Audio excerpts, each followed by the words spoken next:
à la chaleur du soleil et à la bienveillance de la nature.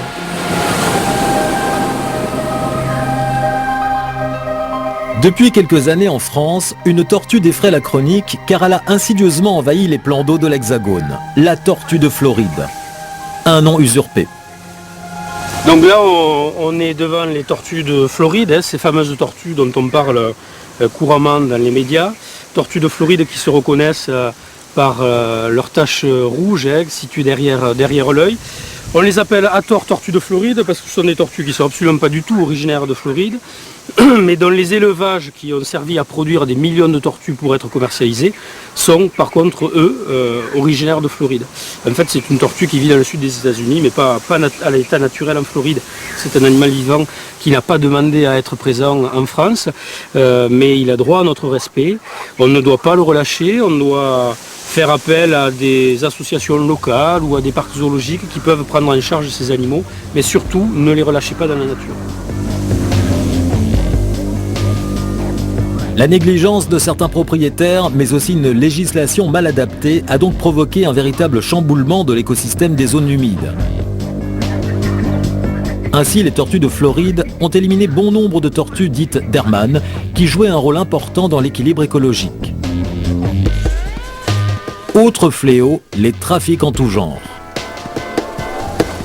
Alors là, on est dans un endroit réservé aux tortues tropicales et particulièrement aux tortues rayonnées de Madagascar, qui est une espèce qui vit uniquement dans le sud de Madagascar et qui a besoin de chaleur, même l'hiver.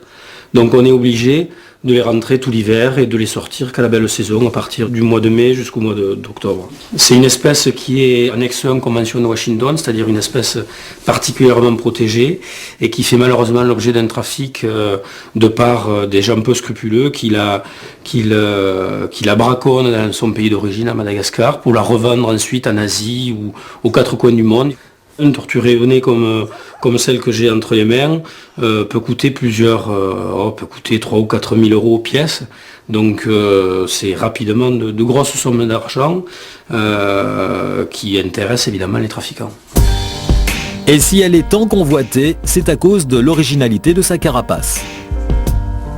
On l'appelle tortue rayonnée parce que sur les écailles de la carapace, on voit comme des rayons jaunes qui rappellent étrangement les rayons du soleil.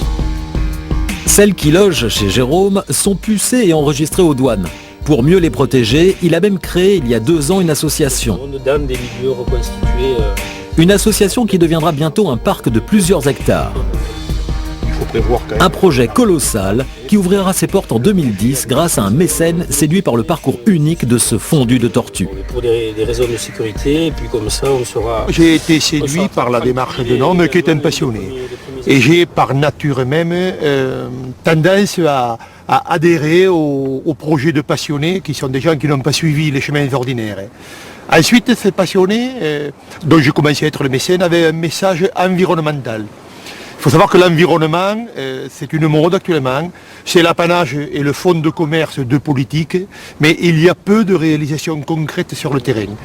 Et cette quête d'un homme qui, d'ailleurs, a découvert 2 espèces recensées, qu'on n'avait pas recensées jusqu'à maintenant d'ailleurs, donc cette quête m'intéressait beaucoup. Et alors, le parc s'appellera Kélonis, ce qui signifie tortue en latin. Il va prendre corps dans un site assez exceptionnel de la région toulousaine, un site qui fait 30 hectares sur lequel on va implanter un refuge de tortues, c'est-à-dire un centre de récupération de tortues. Ce centre de récupération ne sera pas ouvert au public.